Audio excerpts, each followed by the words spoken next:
नमस्कार विद्यार्थी मित्रांनो, स्पर्धा मंथन या यूट्यूब चॅनलवर आपल्या सर्वांचे स्वागत आहे। आपण छत्रपती शिवाजी महाराज यांच्यावर आधारित प्रश्नमंजुषा सुरू करत आहोत।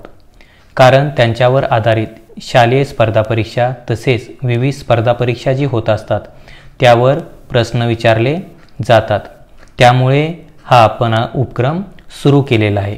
या उपक्रमाची जी सुरुवात आहे आपण इयत्ता 4थीच्या पुस्तकापासून करत आहोत। या ठिकाणी या पुस्तकाच्या प्रकरणानुसार आपण प्रश्न उत्तरे घेणार आहोत। तर चला आपण यामधील पहिले प्रकरण शिवजन्मापूर्वीचा महाराष्ट्र हे पाहू। तर चला यामधील आपण पहिला प्रश्न पाहू। आपण शिवजयंती कोणत्या दिवशी साजरी करतो? या ठिकाणी 4 पर्याय दिलेले आहेत। या 4 पर्यायापैकी बरोबर उत्तर आहे पर्याय क्रमांक 1, 19 फेब्रुवारी या दिवशी आपण शिवजयंती साजरी करत असतो। आपण दर साल जी आहे ते मोठ्या उत्साहाने मोठ्या समारंभाने काय करत असतो, ही शिवजयंती आपण साजरी करत असतो। कारण या दिवशी शिवाजी महाराज यांचा जन्म झाला होता। म्हणजे कधी 19 फेब्रुवारी 1630 रोजी काय झाला होता, त्यांचा जन्म शिवनेरी किल्ल्यावर झाला होता। त्यांचा जो जन्मदिवस आहे तो आपण दरवर्षी मोठ्या उत्साहाने काय करत असतो, शिवजयंती म्हणून साजरा करत असतो। त्यानंतर पुढचा प्रश्न पाहू। शिवाजी महाराज ज्या काळात होऊन गेले तो काळ कोणता होता? तर याचं बरोबर उत्तर आहे पर्याय क्रमांक 2, मध्ययुग। शिवाजी महाराज ज्या काळात होऊन गेले तो काळ मध्ययुगाचा होता। त्या काळी सर्वत्र राजशाहींचा अंमल होता। त्यामध्ये बरेचसे जी राजे होते ते प्रजेच्या हिताऐवजी ते स्वतःच्याच म्हणजेच आपल्या चैनविलासात मग्न असत। त्यानंतर पुढचा प्रश्न पाहू। मध्ययुगाच्या काळात खालीलपैकी कोणत्या राजाने प्रजेच्या कल्याणासाठी राज्य केले? म्हणजेच मध्ययुगामध्ये अनेक राजे होऊन गेले होते। त्यांच्या राजेशाहीच्या काळामध्ये काय होते, अनेक ठिकाणी जे राजे होते ते जनतेवर अन्याय करत होते। ते रयतेच्या हितासाठी ते राज्य करत नव्हते, तर ते स्वतःच्या हितासाठी करत असत। पण त्यामध्येही काय होते की अनेक जे दुसरे राजे होते ते राजे प्रजेच्या कल्याणासाठी राज्य करत होते। त्यामध्ये कोणत्या कोणत्या राज्यांचा समावेश होतो ते पाहायचं आहे या ठिकाणी। तर यामध्ये पर्याय 3 दिलेले आहेत, अकबर, कृष्णदेवराय, छत्रपती शिवाजी महाराज आणि 4था दिलेला आहे वरील सर्व। तर या ठिकाणी आपला पर्याय 4था असणार आहे। कारण या ठिकाणी तिन्ही राजांनी काय केलेलं आहे, प्रजेच्या हितासाठी किंवा कल्याणासाठी राज्य केलेलं आहे। त्यामध्ये पहिलं जे आहे अकबर, मुघल सम्राट अकबर जे होते त्यांनी प्रजेच्या हितासाठीच कार्य केलेलं आहे। त्यानंतर विजयनगरचे सम्राट जे होते कृष्णदेवराय यांनीही काय केलेलं आहे, प्रजेच्या हितासाठी राज्य केलेलं आहे। आणि छत्रपती शिवाजी महाराजी यांनीही काय केलेलं आहे, प्रजेच्या कल्याणासाठी राज्य केलेलं आहे। त्यानंतर पुढचा प्रश्न पाहू। भारताच्या कोणत्या भागात अकबराचे राज्य होते? तर या ठिकाणी याचं बरोबर उत्तर आहे पर्याय क्रमांक 2, भारताच्या उत्तरेकडील भागामध्ये अकबराचे राज्य होते। अकबराचं जे राज्य होतं ती कल्याणकारी राजवटीबद्दल इतिहासामध्ये प्रसिद्ध आहे। त्यानंतर पुढचा प्रश्न पाहू। भारताच्या कोणत्या प्रदेशात कृष्णदेवराय यांचे राज्य होते? तर याचं बरोबर उत्तर आहे पर्याय क्रमांक 3, भारताच्या दक्षिण भागामध्ये किंवा प्रदेशामध्ये कृष्णदेवराय यांचे राज्य होते।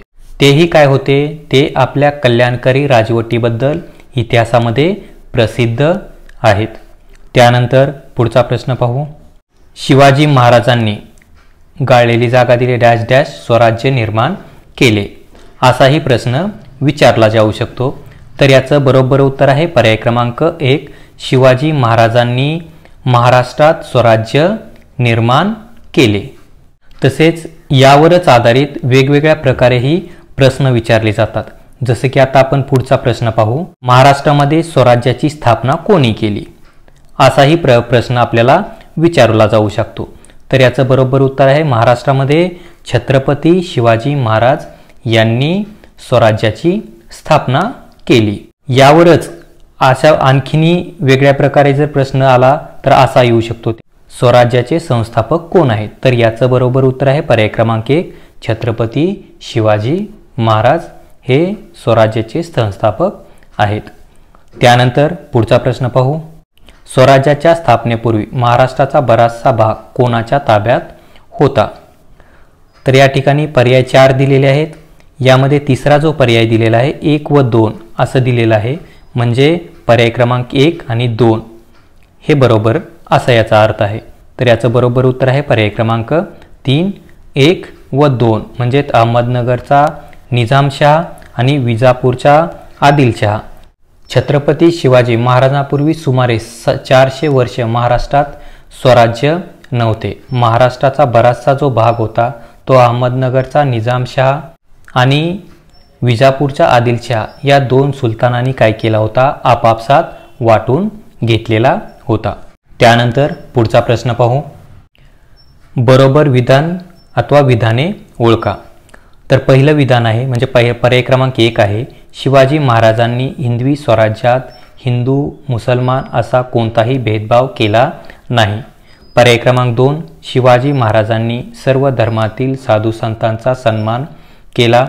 पर्याय क्रमांक 3 शिवाजी महाराजांना स्वराज्य स्थापनेच्या कामी संतांच्या कामगिरींचा उपयोग झाला।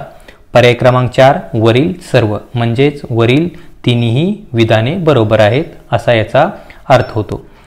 तर याचं बरोबर उत्तर आहे पर्याय क्रमांक 4 वरील सर्व। शिवाजी महाराजांनी रयतेवर अन्याय होत असल्याचे पाहिले होते त्या काळी, त्यावेळेस त्यांनी रयतेला सुखी करण्यासाठी स्वराज्य स्थापनेचे पवित्र कार्य त्यांनी आपल्या हाती घेतले। त्यावेळी जे बंडखोर वतनदार होते त्यावेळेस त्यांना वटणीवर आणण्याचं काम केलेलं आहे।